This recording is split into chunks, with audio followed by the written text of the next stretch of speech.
Olá, olá pessoal, tudo bem? Como é que vocês estão? Hoje a gente vai fazer mais uma live sobre Outubro Rosa, onde a gente vai falar sobre a prevenção está em suas mãos. Então, oi, tudo bem? Oi, Thaís, bora lá? Olá, Patrícia, seja muito bem-vinda. Compartilha aí a nossa live, por favor. Boa noite. Oi, Matheus, tudo bem? Como é que você está? Compartilhem a nossa live, manda um coraçãozinho se vocês estão nos ouvindo bem, por favor.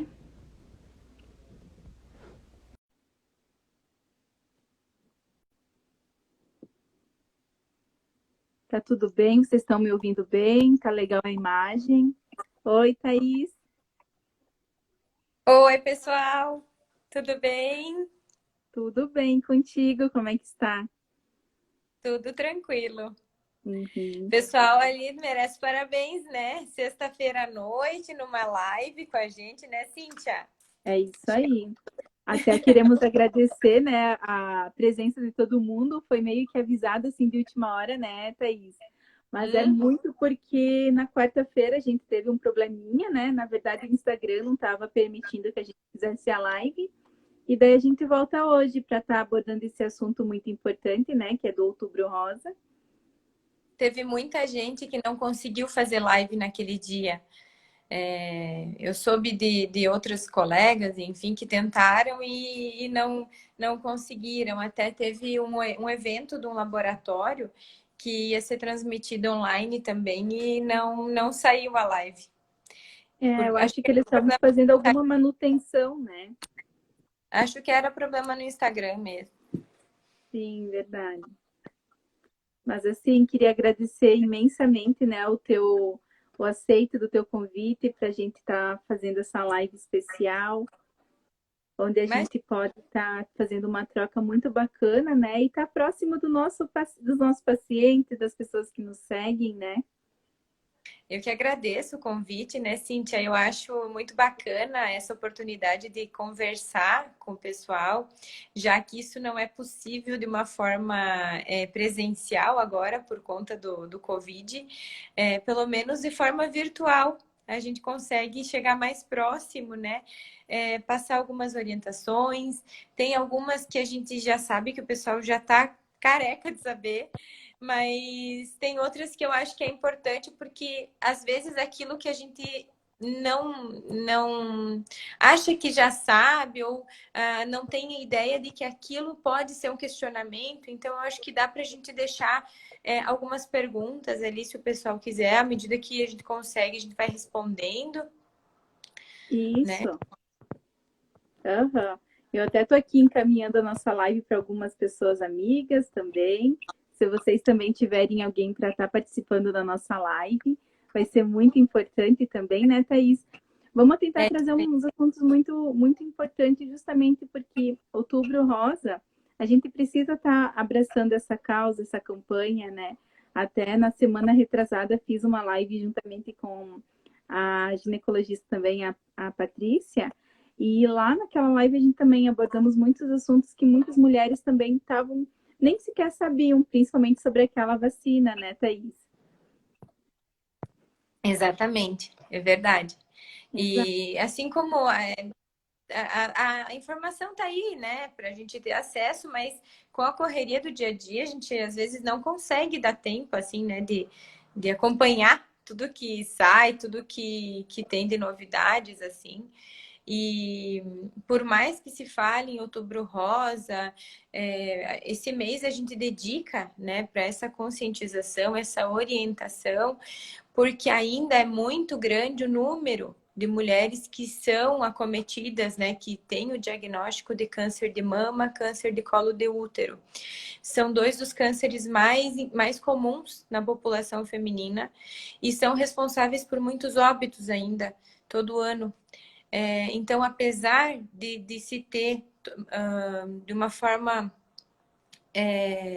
vamos dizer assim, um empenho, né, da gente focar, tentar orientar, e todo ano isso, ainda assim existem pessoas que chegam até a gente e dizem, olha, eu nunca fiz, né? Eu nunca fiz o exame do preventivo, pessoas assim de 40, 50 anos, né? Isso não é um problema, né? Mas assim, ó, não é tarde para começar. Mas às vezes, começando muito tarde, a gente não consegue, né? E então, assim, eu acho que é importante essa conscientização do estimular a mulher a procurar algum serviço de saúde, a se cuidar, fazer esses exames de rastreamento, mamografia, o próprio preventivo, né, que é o Papa Nicolau. Então, ainda com toda a orientação, às vezes a gente pega pacientes que ainda não aderiram a essa rotina. Exato, esse cuidado, né? O amor próprio, querendo ou não, que quando a gente se ama, a gente se cuida, a gente cuida da nossa saúde de uma maneira mais carinhosa. E o preventivo, a questão do toque, né? De você se tocar, é um ato de amor com você mesmo, é um ato onde que você vai perceber alguma coisa se não tá legal. E manter a tua saúde em dia, né? Visitar a ginecologista no tempo que ela determina, se é anual, se é semestral, né? Isso é importante. Eu tenho o hábito de fazer isso com as pacientes, quando eu examino a mama, quando eu faço exame ginecológico, principalmente de mama, assim, eu oriento a paciente que, claro que o ideal é do primeiro ao quarto, quinto dia do ciclo menstrual para palpar, mas assim, ó, chega em casa e palpa. Faz isso que eu fiz agora, né? Eleva o braço, palpa, que agora você viu que eu palpei, não percebi nada. E assim você faz todo mês, pelo menos uma vez por mês, ou estabelece uma vez por semana, uma vez a cada 15 dias. E se você perceber alguma coisa de diferente, você me procura, avisa, né? Que você conhece teu corpo, você se olha todos os dias, né? Exceto que às vezes a Uhum. gente não tem tempo, né? Mas eu acho que vale a pena deixar essa dica, assim, né? Para tirar esse tempinho, né? Se olhar, tocar, ver se tá tudo certo, se não mudou nada, né? Porque qualquer mudança tem que ser investigada, tem que ver se tá tudo bem. Isso, e a maioria dos diagnósticos, né, Thaís, a maioria, as mulheres mesmo começam a perceber algo de estranho e vão até a consulta e já conseguem daqui a pouquinho ter uma noção do que está acontecendo com o próprio corpo dela, né? Então, assim, querendo ou não, o câncer de mama, muitas vezes pode ter uma prevenção, um tratamento muito melhor quando é diagnosticado inicialmente, né? E não quer dizer que quem diagnostica mais tarde não vai conseguir, né, dar o jeito. Exato. Uhum. Mas assim, o objetivo desses exames é justamente esse, que se faça como uma rotina, né? Que não espere sentir nada para fazer esses exames, que a paciente tem as especificações, né? A partir dos 40 anos, mamografia, tem que começar a fazer a mamografia todas as mulheres, né, de uma forma de rastreamento, ou seja, a gente faz para todo mundo, independente de sintomas, com objetivo de diagnóstico precoce, né? Porque muitas vezes a gente não consegue. Às vezes, quando a gente percebe alguma coisa, já não está mais no estágio 1, já não está no iniciozinho, né? Aí o tratamento pode ser mais agressivo do que seria bem no começo. E a gente sabe que quanto mais passa o estágio, quanto mais avançado a doença, acaba diminuindo as chances, mas não quer dizer que quem diagnostica mais tardiamente não vai conseguir se curar. Mas o objetivo é que a gente diagnostique precocemente para que os tratamentos não sejam tão rigorosos, tão severos, né? Tão mutiladores, né? Exato, é E isso aí. da mesma forma, o câncer E assim, do até útero. pode falar.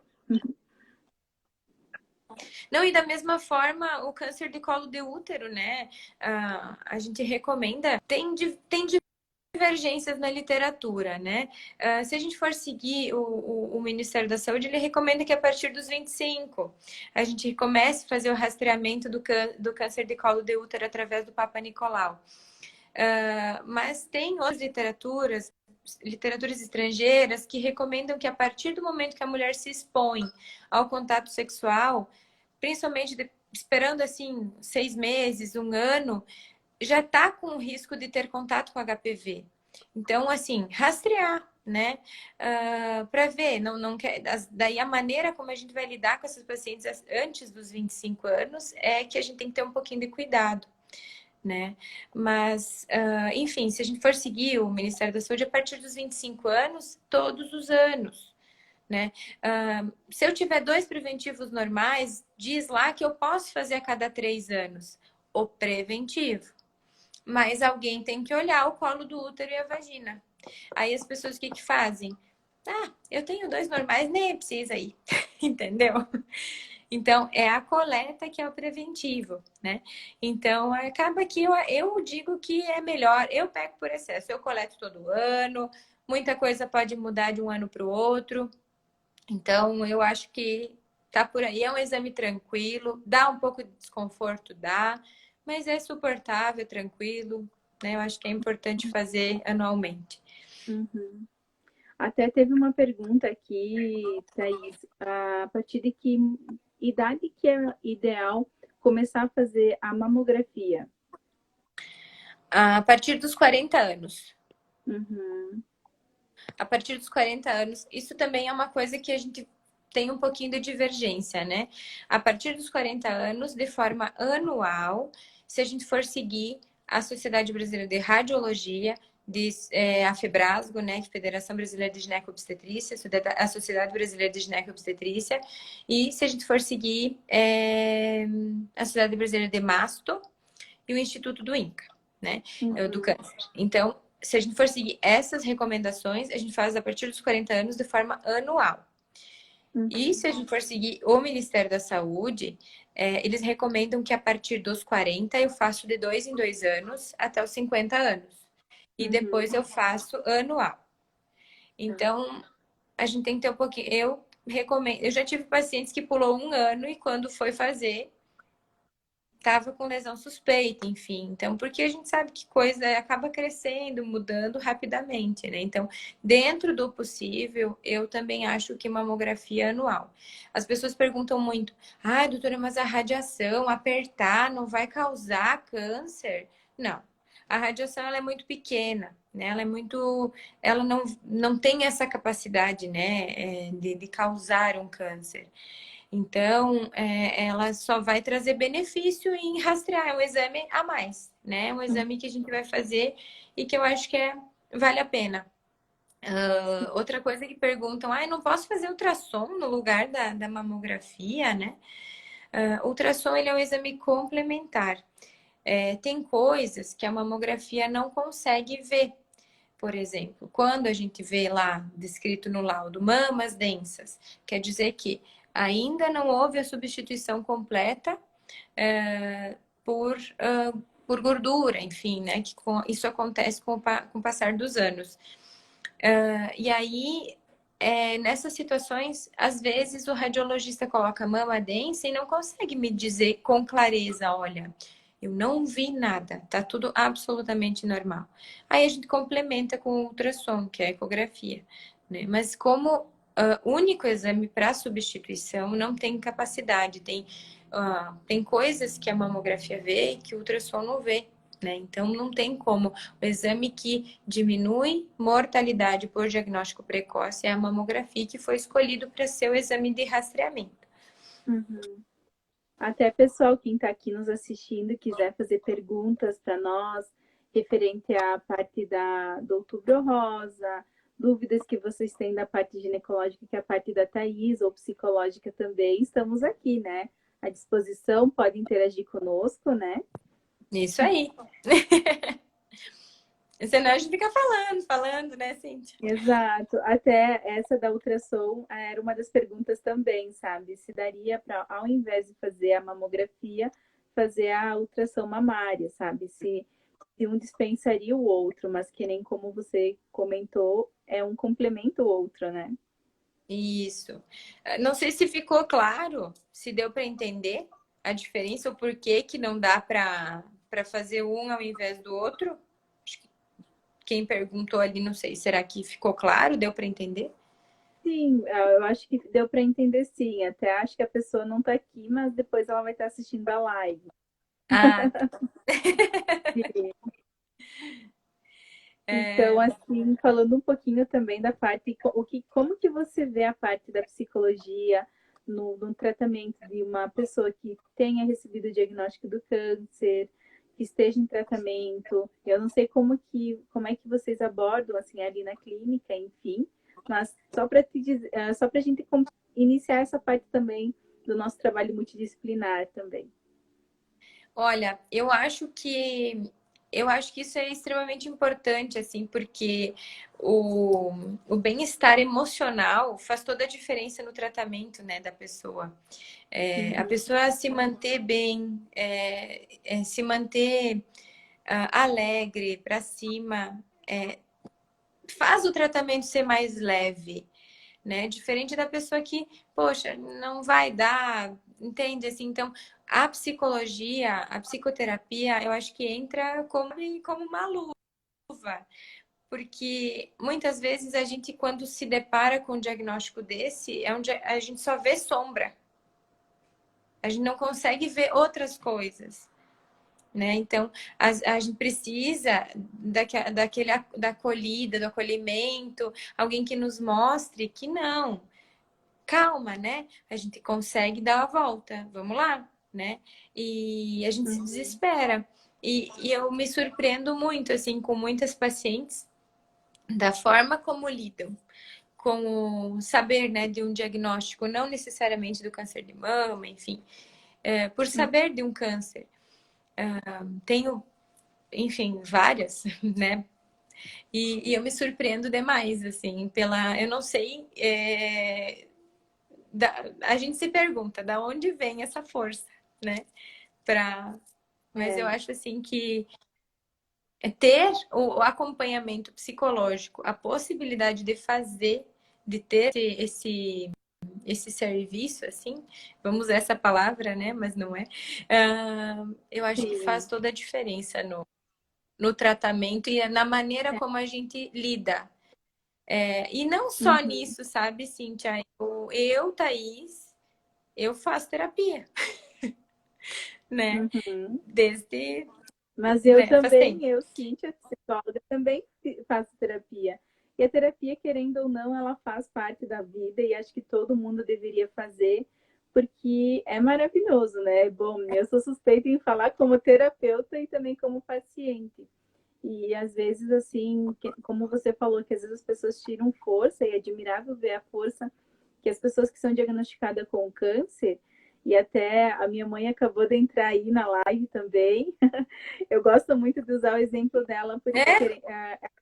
ela foi diagnosticada com câncer e ela fez todo o tratamento, quimioterapia, passou pela fase da aceitação, do luto, né, de vivenciar o luto, de estar vivenciando uma coisa que, querendo ou não, as pessoas vê como uma sentença de morte no primeiro momento, e depois teve a superação, teve o apoio, e querendo ou não, ela também fez tratamento psicológico na época, e eu creio que isso foi muito fundamental. Os grupos de apoios também é muito importante para esse momento, né, que a pessoa vivencia, né?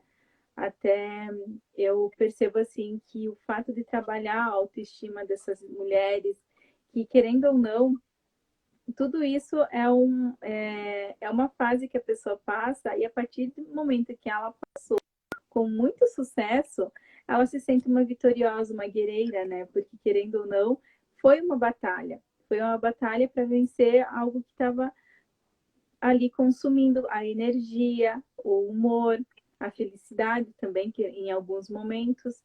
E nesse sentido que é importante trabalhar a parte do emocional, do psicológico, da ansiedade, do medo, principalmente, sabe? Eu percebo que ela também sentiu muito medo no sentido das agulhas, né? Ela tem um pouco de medo das agulhas. E quando ia fazer as quimioterapia, o medo prevalecia. Então, junto, a gente fazia umas brincadeiras para descontrair, para acontecer essa questão da quimioterapia com sucesso. Então, assim, E a eu não sei gente foi uma se batalha, a gente venceu. Pode falar dela. pode falar. Não, Não, pode tranquilo. continuar. Achei que... Sim, Não, eu não, achei e assim a que... gente percebe, a gente percebe que foi o momento assim que no momento que foi diagnosticado, foi feito no início inicial, porém o tamanho que estava, ele era grande, entendeu? Então, assim, foi feita a questão da quimioterapia, radioterapia, foi retirada a mama, a questão do cabelo também caiu, e quando estava caindo, eu mesma fiz a raspagem do cabelo dela, sabe? Brincamos naquele momento, sabe? Quando eu percebi que ela estava quase se emocionando, a gente brincou, a gente foi escolher as perucas, né? Então, assim, o que a gente percebe? O apoio da família é bacana, é muito importante para que esteja nesse momento, quando a mulher passa por uma situação dessa, grupos de apoio, está bem vinculado também com o médico, né? Eu não sei se na época você também não atendeu a mãe, Thaís, não lembro. Não me lembro, assim, de nome da tua mãe. É a Selma. Não lembro se você chegou Olha, a a atender Selma, ela. entendi. Acho que sim. Eu acho que sim. Até fui aqui Sim, olhar. eu Acho acho que que sim. sim. Uhum, Eu acho que sim. Eu acho que sim. Acho que atendi ela, sim. Lá em Cordilheira, né? é isso, aham. Então, assim, é um Sim, eu momento acho que... bacana. E a partir de estar vivenciando, às vezes, o Outubro Rosa, a gente vivenciou muito intensamente isso, por quê? Porque ela estava sempre envolvida ali na rede feminina, e a rede feminina apoia muito. É uma campanha que está sempre elevando as mulheres, principalmente a autoestima, enfim, né? Ela disse aqui que você atendeu sim.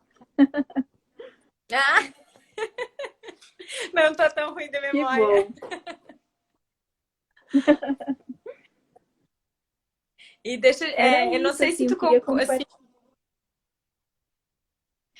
Pode se os falar. seus pacientes que passam por esse processo, se eles também relatam, isso eu ouço com frequência, assim, nessa questão, né? Ah, e quando eu soube, acabou o mundo.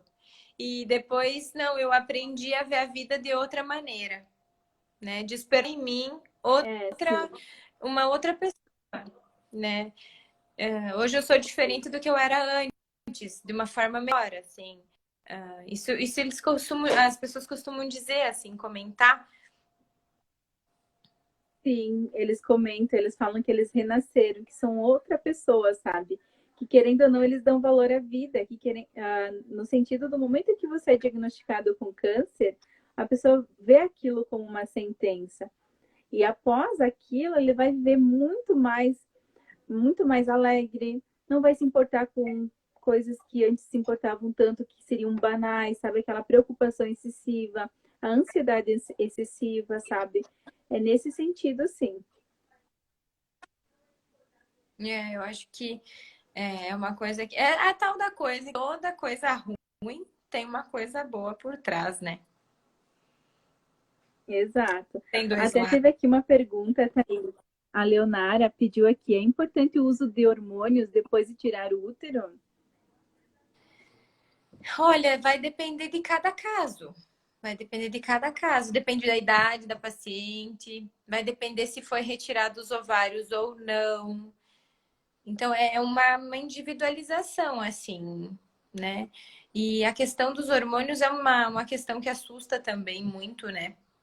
Tem muita gente que acaba não querendo usar hormônio por achar por de tanta coisa que a gente vê que aumenta a chance de ter câncer de mama, câncer de útero, e de fato tem um aumento desse risco. Mas, assim, é um risco relativo, né? E a gente avalia cada caso de forma individual. Normalmente, esse risco ele aumenta depois de 5 anos de uso de terapia hormonal. A gente evita usar a partir dos 60 anos por aumento de risco cardiovascular também. Então, assim, tem indicações que a terapia hormonal vai ajudar e muito, né? Mas tem outras situações que não pode, assim, traz prejuízo, né? Então, eu acho que Uhum. a questão de usar ou não pós-retirada de útero vai depender do, do, da idade da paciente e se foi retirado ou não, principalmente, né? Se foi retirado ou não os ovários, né? Porque se foi só o útero, mas preservou os ovários, não precisa. Uhum. Ela colocou aqui a idade, né? Que ela tem 52 anos e ela não tirou os ovários. Não precisa, então. Teoricamente, né? A menos, porque assim, a terapia hormonal, a gente também só faz o tratamento, inicia, se a gente tiver sintomas. Calorões, os sintomas de fogachos, né? Outros sintomas de ressecamento vaginal, enfim, outros sintomas relacionados à menopausa e à falência. Como os ovários eles estão aí, você vai entrar na menopausa natural. Tu só não tá sangrando.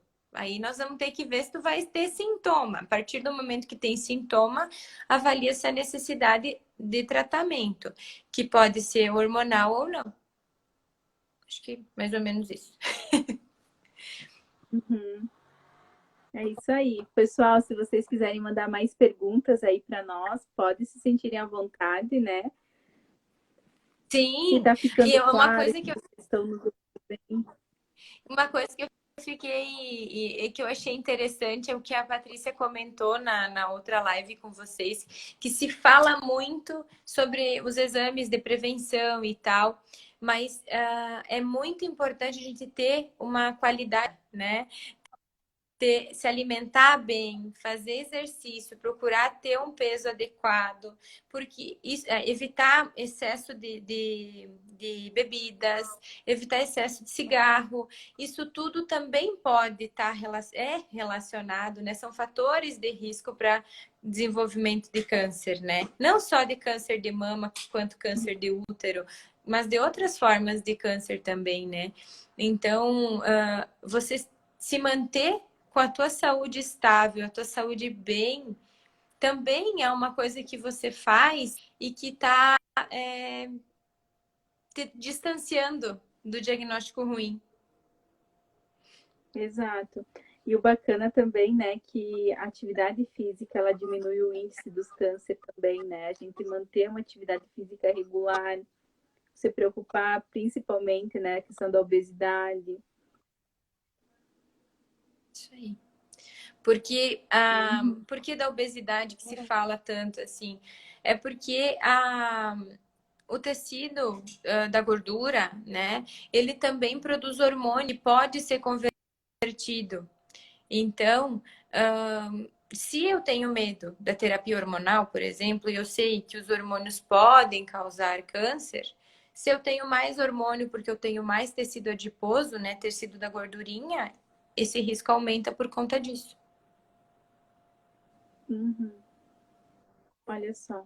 Então, ter uma atividade física regular, uma alimentação saudável, estar com a tua mente saudável também é muito importante, né?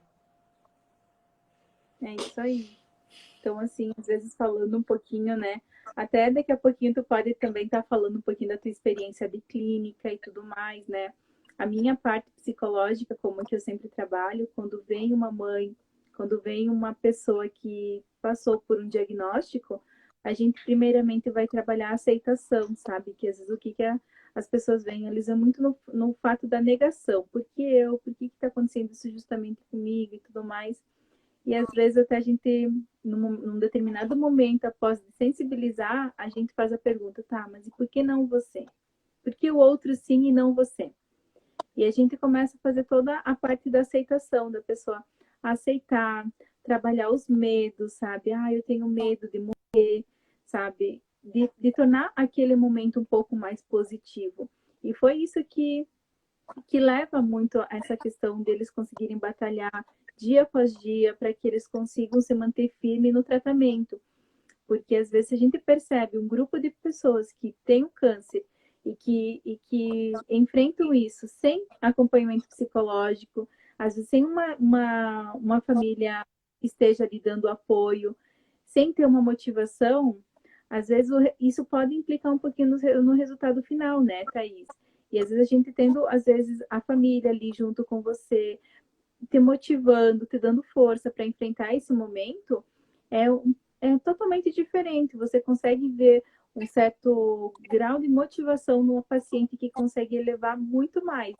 Então, eu já tive a experiência de ambos lados, dessas duas situações. Uma que tinha a família assim do lado e a outra que não tinha. Então, assim, a gente precisa tirar essa força dela mesma, sabe? Que ela dê a própria motivação para ela mesma, que ela vai encarar isso, que ela vai vencer e que vai dar tudo certo. E que às vezes, tudo bem se vai ter um momento que ela estiver muito frustrada, que vai acontecer as alterações de humor, e que a gente acaba ensinando algumas técnicas de ansiedade, algumas técnicas de relaxamento, para que ela consiga vivenciar essa luta de uma maneira mais leve, mais saudável. E assim, o ter o apoio, né? Ver que não tá sozinha para enfrentar isso, né? Faz toda a diferença. E o que a gente percebe, isso a gente trabalha bastante na questão psicológica do suicídio, desses sintomas mais.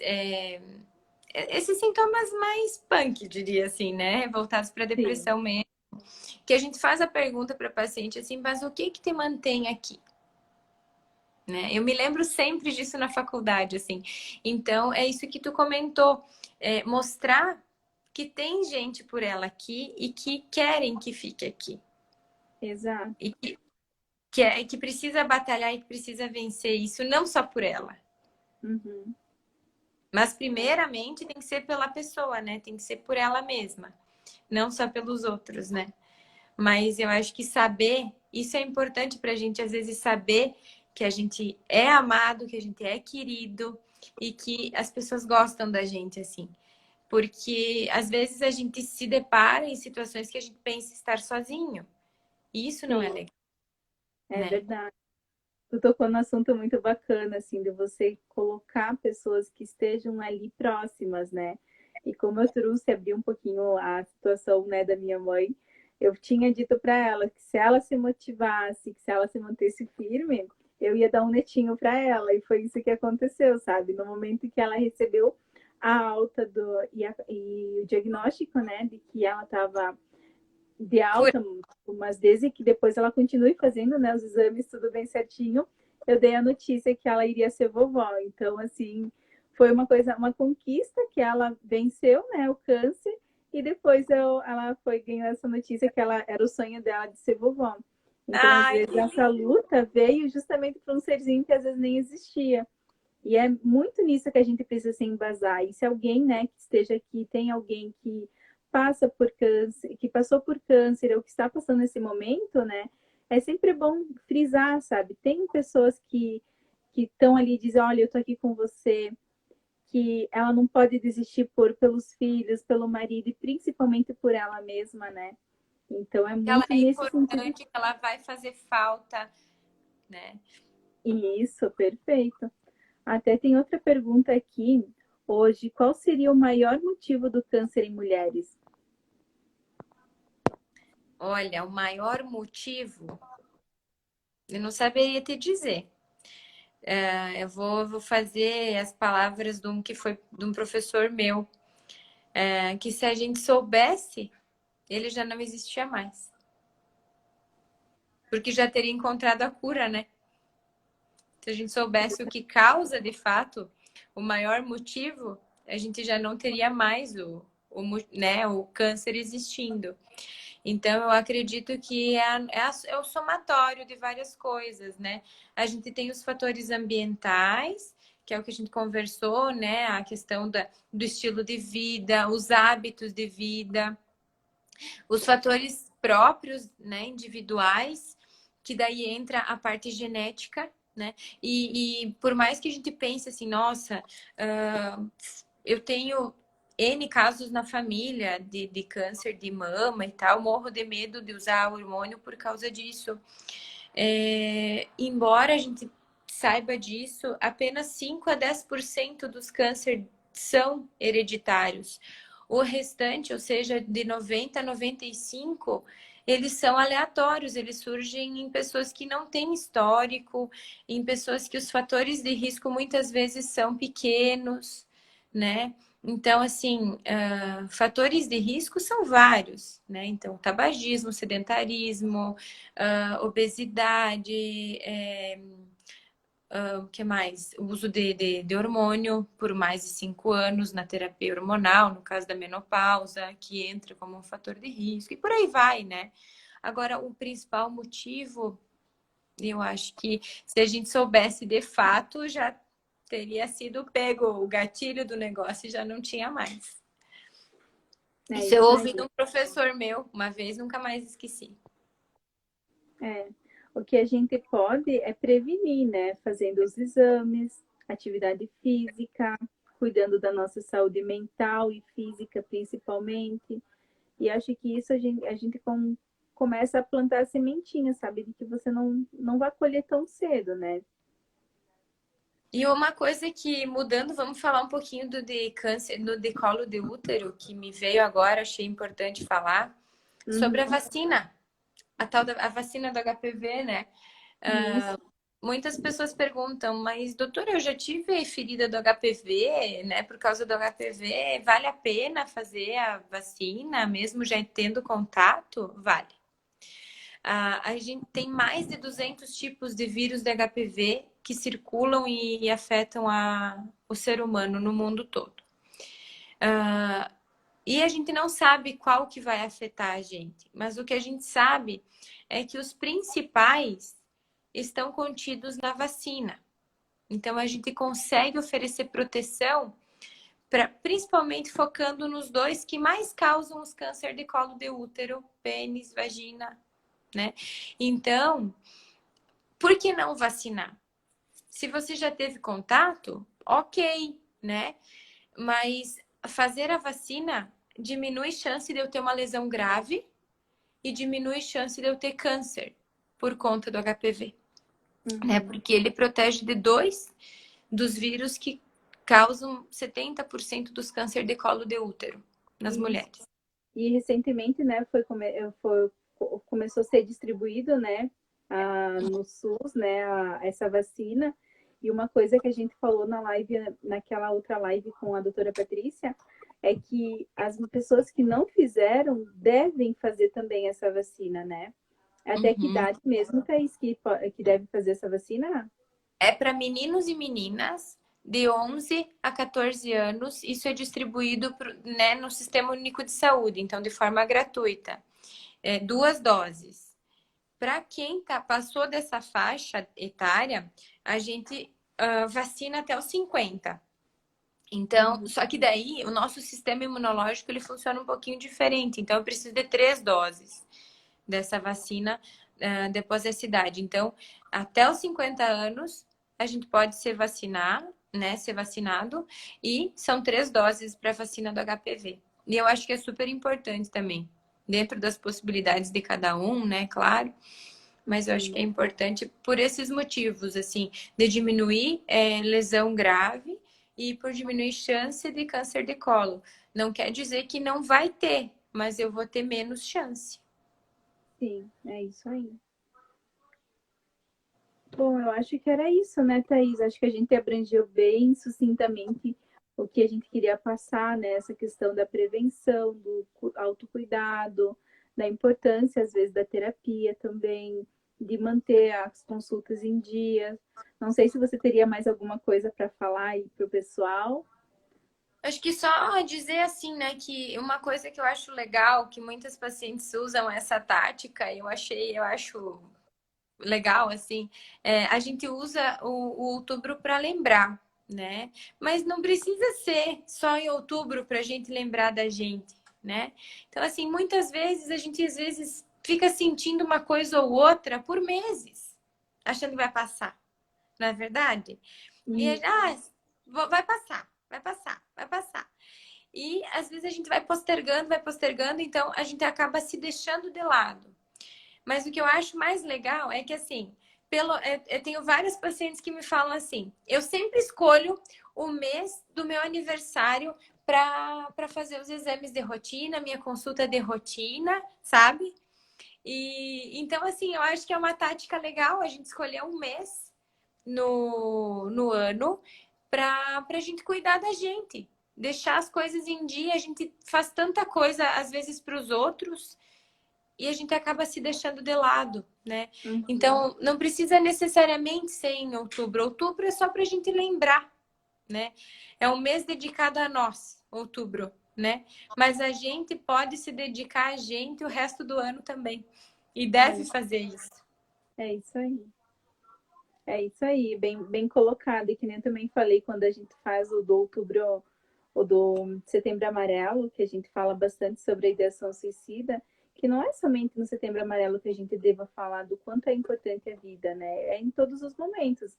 Mas são campanhas que a gente tem que frisar mais para dar aquele gás pro pessoal e se manter assim, cuidando da saúde mental, cuidando da saúde física, a saúde do alimento, atividade física, e enfim, né? Nesse sentido. É isso aí. Uhum. Então tá, pessoal, acho que era isso. Thaís, Alguma novamente pergunta a agradeço. mais? Ah, é. E aí, pessoal, tem mais alguma pergunta? Estamos aí. Vamos Acho que parabenizar é. esse povo aí numa sexta-feira à noite, né, participando da live com nós, né, Cíntia? É Já isso que na aí. segunda não deu. Sim, foi uma pena que a gente não conseguiu fazer aquele dia, mas assim, agradecemos imensamente por vocês estarem aqui com a gente, participando. A gente até vai deixar a live salva, se vocês quiserem depois estar compartilhando com alguém que gostaria de compartilhar essas informações. Novamente, eu te agradeço, tá, Thaís, por aceitar o convite. E é isso aí, tá bom? Imagina, eu gosto dessas orientações. Se não ficou algo claro, depois o pessoal pode mandar perguntando, aí a gente responde na medida do possível. Mas acho que deu para entender, deu para passar o recadinho. E porque nessa época é época de palestra, é época que a gente se dedica a fazer isso e eu acho isso muito legal. Só que nessa fase do corona não dá, né? Não dá para fazer É, isso. exato, é Obrigada. verdade. E eu Então, quero te agradecer por ter lembrado de mim, Cíntia, por ter me convidado. É sempre um prazer conversar contigo, né? E vamos ver, quem sabe seja a primeira de muitas, né? é isso aí. Se o pessoal tiver qualquer dúvida, manda para nós no privado. E quem sabe a gente prepara uma outra live para vocês, tá bom?